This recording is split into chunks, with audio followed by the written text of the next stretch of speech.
Hello, welcome to the Everything is Black and White podcast. I'm Andrew Musgrove and I'm joined once again by Ryder, who is over in Melbourne. He's just taken in Newcastle's game against the A-League All-Stars, and unfortunately for Newcastle United, it ended in an 8-0 defeat. Yes, if you haven't watched it, if you haven't read the match report over on chroniclelive.co.uk, your ears are not deceiving you. I did say 8-0. To be fair to Newcastle, it was a very young team against what was a team of senior pros. It might be the A-League, but still professional footballers.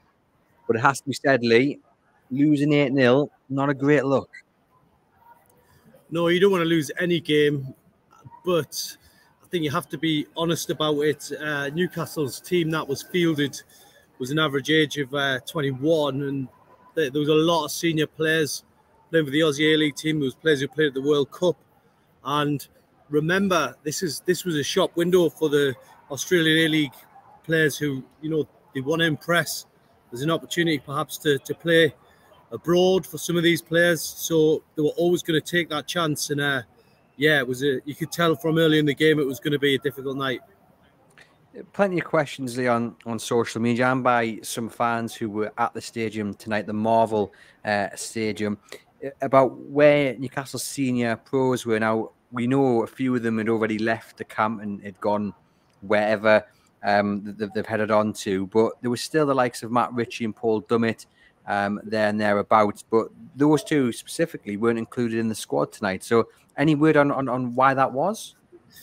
Yeah, I asked Eddie Howe that after the game, and it was actually quite funny because the lift to get down to the press conference took absolutely ages, and all the press were like trapped in the lift. And then by the time we got down there, Eddie Howe was sort of sitting waiting for the press, which is very unusual. It's normally the other way around, and he was waiting for us. But he told me in there that the reason he didn't play Paul Dummett and Matt Ritchie was because of their contract situation. They haven't got a contract. They're not guaranteed that they'll be staying at Newcastle. So to play them in this game and then potentially picking up an injury that could cost them a move to another club was always going to be a big risk. And he said it would have been foolish for him to do that. The sort of other thing with that is if Newcastle do end up getting into the Europa Conference League, then they may well get a contract because there'll be more revenue going into the club. And obviously, Paul Dummett's a homegrown player, so that would help on that score. So it's a very strange situation, but he said he wasn't prepared to risk them, and the other players had given everything they'd got in the game the other night. Remember, Newcastle played, 3 games in the last 6 days, lots of tiredness, lots of jet lag. It would have been dangerous to play those players tonight. And we did have some players playing Lee, the likes of Amadou Diallo, who are out of contract at Newcastle United. I don't think it's officially been confirmed yet, but it's understood a few of those players who started or were involved tonight will be leaving this summer. So I guess while Eddie Howe says he didn't want to risk the likes of Matt Ritchie and Paul Dummett, he maybe looked upon the opportunities for the likes of Diallo as a chance for them to put themselves in the shop window ahead of a summer searching for a new club. Yeah, I mean, that was an opportunity for them to impress tonight. And unfortunately, they didn't take it. There wasn't too many players who emerged with much credit there tonight. But those players, from my information, will be getting released, the ones you've mentioned. And, they start at sort of square one, trying to get a fresh start somewhere. And it hasn't worked out for them at Newcastle United. So a bit strange, really, because, they were fielding former players really tonight because they're not going to play any competitive action for the club. A bit of a strange, subdued feel to it. And then ultimately, you go up against a team who are motivated, who aren't jet lagged, and then they can chalk up a big scoreline like that. And we did have Kieran Trippier and Lewis Hall and Elliot Anderson on the bench as well, but they weren't involved. Did Eddie Howe shed any light on that? Was it kind of a similar reason he didn't want to risk any injuries, you think? Yeah, I mean, if he'd have put Kieran Trippier on when they were like 6-0 down, it just made no sense whatsoever. What I noticed was that nobody was even warming up. In terms of senior players, you could have potentially brought Elliot Anderson on, but he played a lot of football the other night. So it was just a strange game, and I think really Newcastle didn't get any sort of favours off the referee. They could have possibly had a penalty as well. But overall, you know, the scoreline doesn't lie. Yeah, I mean, I don't know if you had a monitor beside you, Lee, when you were watching the game live in the stadium, and whether it had commentary or not. But the commentary we had back here in the UK had the commentators question whether Newcastle and Eddie Howe were a little bit disrespectful towards the A-League stars because of the young team he played. I mean, what would you say to that question? Well, he was asked something similar by one of the Australian journalists in the press conference, and he basically said, look, I had no choice. So remember, this is all, I don't think it's about disrespecting anybody. I think it's about sports science. And, you know, Newcastle have got a sports science team, and they will know which players are like in the red zone, we call it. And basically, there was no way he was going to go against any medical advice, and that's basically why he played the team he did. You know, had Newcastle been here for another few days and there was a bit more space between the matches, or it was pre-season where you can rest and rotate a little bit more, then maybe it would have been different. But I don't think it was deliberately disrespectful. I think he was always going to play a young team. I mean, Garang Kuyal played, he was a fully fledged Australian international. That's what the public here wanted to see, that, and they did. He did okay in the game, but ultimately it wasn't going to be like the game at the MCG the other night. And what do you think it does? Is there a risk that it does damage confidence of these young players, the ones who are stopping, the ones who are going to maybe join up with Newcastle in pre-season in Japan? Or do you think the message from Eddie Howe will be, okay, look, it wasn't a good performance, it was an awful result, but let's not dwell on it, clean slate once you come back from your summer break? No, I think they are a bit mentally stronger than that to handle you know, a heavy defeat. And anybody who's ever played football has played on a day where everything goes against you, and everything went against Newcastle today. So I don't think it'll I think if anything they'll want to come back stronger. Certainly somebody like, let's say, Joe White, you know, that was an opportunity for him to start the game and, you know, do something special, maybe get a goal or an assist, and nothing came off for him. But I think he'll come back doubly determined in pre-season to impress. So, you know, I think it can make you stronger, really, and that's what Newcastle must take from this. Eddie Howe said the players need to reflect on what was a tough night. That's what he said to the TV cameras after the game. And I've got a few. Well, I've got one positive written down, and it was the performances, or the flashes, maybe is a better word to use, Lee, of the likes of Alex Murphy, Joe White, Ben Parkinson, Travis Hearns. When they had a few good touches or they're picking out the pass, you could see why they've been involved in the first team squad this season, especially the likes of Joe White. There was one or two really nice passes, and I know I'm kind of clutching at straws a little bit, but I did think you could tell the difference between the likes of Murphy, White, and Parkinson, and maybe a few of the other youngsters who've experienced the first team football for the first time. Yeah, I think that's a fair comment, and I certainly think Parkinson really didn't get a lot of service on the night. You know, nothing really came to his feet or anything. It was just disjointed, tired, sort of error-ridden kind of performance. And once you go a couple of goals down early, then it's always going to be a long night. But I think the big positive to take from it for me was I did think Garang Kuyal done very well in terms of his touches, and he had a couple of opportunities. Could have had a penalty, as I say. Mark Gillespie, again, he's probably been the hero of this trip, captain in the side tonight, making some good saves. That one that he tipped onto the post and it rolled along the line was a great save. So I think there are some positives to take from it, but ultimately, can you take it that seriously? Is anybody surprised that they were going to lose one of these games in Australia after the season they've had?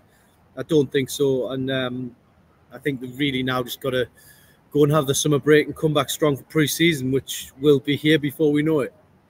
There is a lot of chatter on social media, and again, you know, X or Facebook isn't always the barometer which to measure the response with. But this trip was really about growing the brand and trying to bring in extra revenue. Some would say that playing a team full of youngsters and then losing 8-0 doesn't really do too much to grow the brand. I guess the argument against that would be, well, it's the bigger picture, isn't it? You're not going to grow the brand based on whatever result you get in a meaningless game. It's about making those connections and relationships between big business and what have you, rather than the actual game of football. Yeah, and I think as well, most fans who are here, have attended both games. Most fans, certainly the ones I've spoken to. And there was a huge event on last night, which we brought coverage of at the Crown Casino, and it was absolutely bouncing with Newcastle United fans. There was a big Q&A with Shola Amiobi. He was getting people sort of singing and stuff like that, and it was it was a really good night. And I think little things like that will be what people take away from the trip. They've had interaction with the club. Peter Silverstone was there as well. He didn't speak on the stage, but he was going around and mingling with supporters and having little chats. And there was the whole support liaison team were there. So anybody who had any issues, I think there's just been a goal in the stadium. I don't know who scored it. Yeah. So anyone who's had any little issues, we'll get that sorted. Yeah, I mean, when you read the comments about people worried about what that does for the brand, I mean, do you subscribe to, or are you, like I say, just looking at the bigger picture and it's not really about the result or the performance? It is about coming here, seeing the fan base that's there, and striking up these partnerships with potential businesses that can bring in that extra revenue. I think this is just the start. It's a long time since Newcastle have had a post-season tour, a long time. And I mean, it must be nearly 23, 24 years since the last done this. And I think overall, it's the first step of a long sort of journey. And I think that if they want to be in with the sort of big clubs, then they're going to have to do post-season, and they're going to have to come to Australia, and they're going to have to be better equipped for it. This was short notice, really. But I think really Eddie Howe and the backroom staff have done a good job in managing the team through it, putting on a show the other night against Tottenham, the best that they could. And, tonight was, that's the disappointing part of it. But ultimately, sometimes things are going to go wrong in football. Yeah, and I'm just looking here at the feed from the Sydney Morning Herald, and they've not gone very easy or very kind on Newcastle. And the last thing they've put in their blog is that Arsenal, the women's side who are playing now in the stadium, where you've just heard the cheering. I'm not sure who scored, but Lee's outside the stadium recording this as we speak.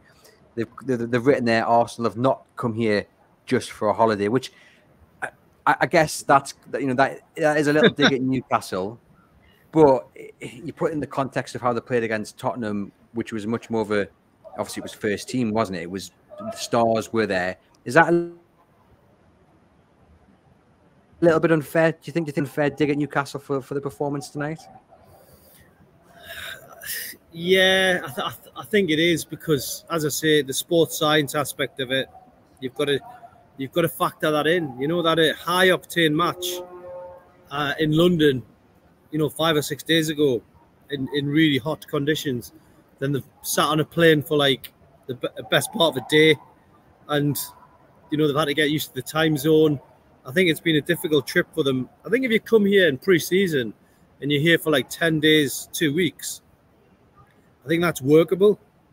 But 5 or 6 days is very is a big demand and a big ask for a lot of people.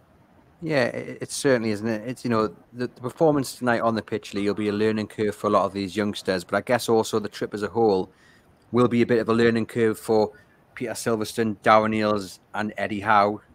In terms of, obviously, Eddie made his feelings quite clear about this trip, but from a business point of view, it's needed to be done to grow that revenue. So there's going to be a bit of compromise, and there'll be plenty to take away off the pitch ahead of next summer, the summer after that, etc., etc.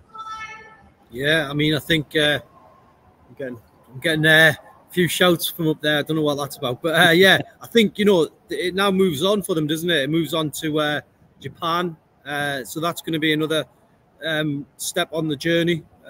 And I've met so many fans here from all around the world. They've flown in from China, Singapore, a lot from Europe. even some lads who flew over from Newcastle straight after the Brentford game like me. It was absolutely packed, and it was such a friendly sort of atmosphere. And I think that now Newcastle can start going up that ladder and starting to catch, teams like Man City in terms of revenue and commercial. That's what they're trying to do. There's a 500 million gap there, and they've got to close it down. Yeah, they certainly do, and this is like the first step towards doing that. Arsenal at Leeds scored there. Alicia Russo with the goal on 40 minutes. So that's the cheer that we could all hear.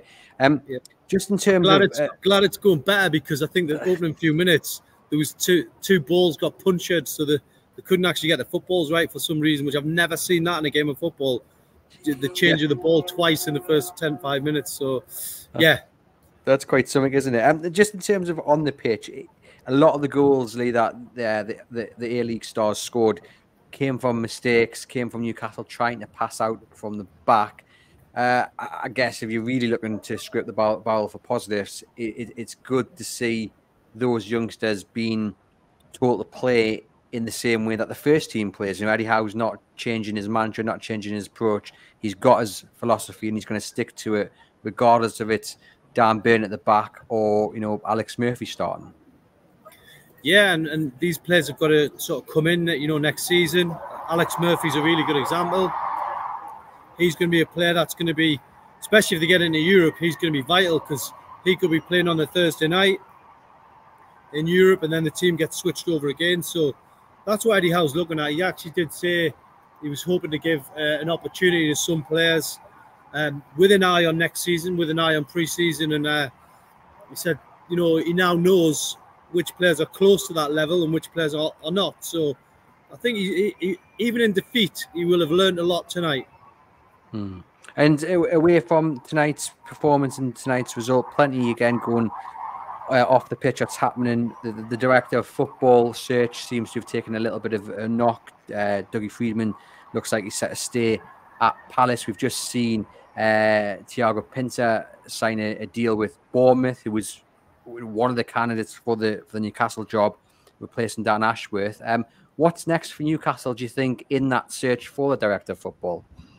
Yeah, well, again, just speaking to Eddie Howe in there, and he said, it needs to be sorted sooner rather than later. And he said he'd said that consistently behind the scenes. So it's a huge thing. You're a sporting director. They need to get it sorted quite quickly because the transfer window opens very soon. So it's one which he'll be desperate to get sorted. And while it is getting sorted, they've got Steve Nixon in place there, man, who's been at the club for a long while, being behind some of Newcastle's, biggest signings in terms of watching them and recommending them. Big hand in some contract deals as well in recent months. How big of a role does he have just to make sure that this summer goes as well as possible while they're searching for Dan Ashworth's replacement? Yeah, well, he's not adverse to, flying out and getting deals done. He's done it before. He was the man at the centre of the Joe Linton deals, the Bruno Guimaraes deals. He's done it before, and he knows his way around the football circuit. His nickname behind the scenes is 24/7. So I think that tells you everything. He'll be determined to do it. I think he would have liked the job himself. Doesn't appear that he's going to get it at this on this opportunity, but you never know. But that he's the man who's going to be, the capable hands of getting transfer deals done. And just a couple more points before I do let you go. Obviously, the future of Alexander Isak and Bruno Guimaraes is constantly talked about, but it looks like Newcastle United have made their feelings quite clear when it comes to a price tag for Isak. Yeah, and that would be an astronomical deal to get £200 million for a player. And I think if we all put ourselves in the club's position, if they did get that type of bid, then they would have to really, really think about it, because that's a huge fee. But that's what it's going to take to get rid of, Newcastle's top players now. And you never ever thought you'd be saying that. So, I hope Isak stays, but that would be a temptation for any club in the world if they got offered 200 million for one single player. And we've also had Miguel Almiron's agent come out and say that there's interest from other Premier League clubs, but Newcastle don't want to sell. Always a lot of speculation about Almiron. He does divide opinion, but do you think he'll be here next season? Yeah, well, it sounded like the door was left ajar, really. You know, and again, it's money talks, but I think he's settled. He would be a player that can help Newcastle next season again. I know he's got his critics, but I think ultimately for him, if he gets a big financial offer from the Middle East, then he might be thinking of his family and he might take it. But we'll have to wait and see on that one. Yeah, it's one to watch, isn't it? And you also there's a piece that Lee's done on Chronicle Live about transfers, so head over and read it. But there's a name in there, Celtic midfielder Matt O'Reilly, and I remember it's not the first time he's been linked, has it? I think you did a story a year ago, maybe even just in January, about potential interest from Newcastle, and it looks like he's been linked again. Yeah, I mean, certainly there was representation there at Celtic at the weekend. Could have been a routine check. We don't know, but certainly looking at his goals and assist ratio, I mean, there will be the debate over the strength of the league in Scotland. But for me, any player that gets double figures in any league, has given themselves the right to possibly play at a high level. So that's one to watch, I would say. Most certainly. And you're going to head back to the UK in the next few hours. You're going to be watching the FA Cup final from China. Yeah, all being well. I think that's where I'm going to end up being on Saturday afternoon. I think it'll be Saturday evening there. So it'll be an interesting night. I'll obviously have to try and find a television first and foremost. But look, if Newcastle can get into Europe, it's been a great campaign, and it'll be a great way to end it. And everyone will forget about losing 8-0 here tonight. Yeah, certainly so. So just finally, just sum up your few days in Melbourne, Lee. What's it been like, not only to cover Newcastle over there, but to meet the fans who love Newcastle United just as much as us lot here on Tyneside? Yeah, it's been fantastic, really. It's been a brilliant experience, and it's been a privilege to be here in Australia. And for me, I've been to a lot of countries, but it was just so friendly here and so laid back. It was, it takes your breath away how kind people are here. And yeah, it's certainly a country that, you'd want to come back to. And anybody who hasn't visited Australia, then I would really recommend it, because it's a beautiful place and just fantastic people. So thanks to everyone in Australia for their looking after everybody from Newcastle. Yeah, great hospitality. And we thank you guys over in Australia. We've had plenty of shout outs about the podcast and about the Chronicle. So we appreciate your support from the other side of the world, as we do to everyone who listens on a daily basis now. Lee, safe travels back to Newcastle. To you guys watching and listening, do hit subscribe. Do give us a thumbs up. If you're on the audio channel, thank you as always. Leave us a rating and review.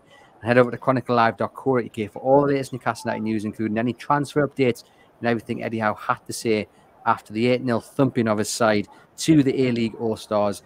And for myself and Lee, we'll see you guys very soon.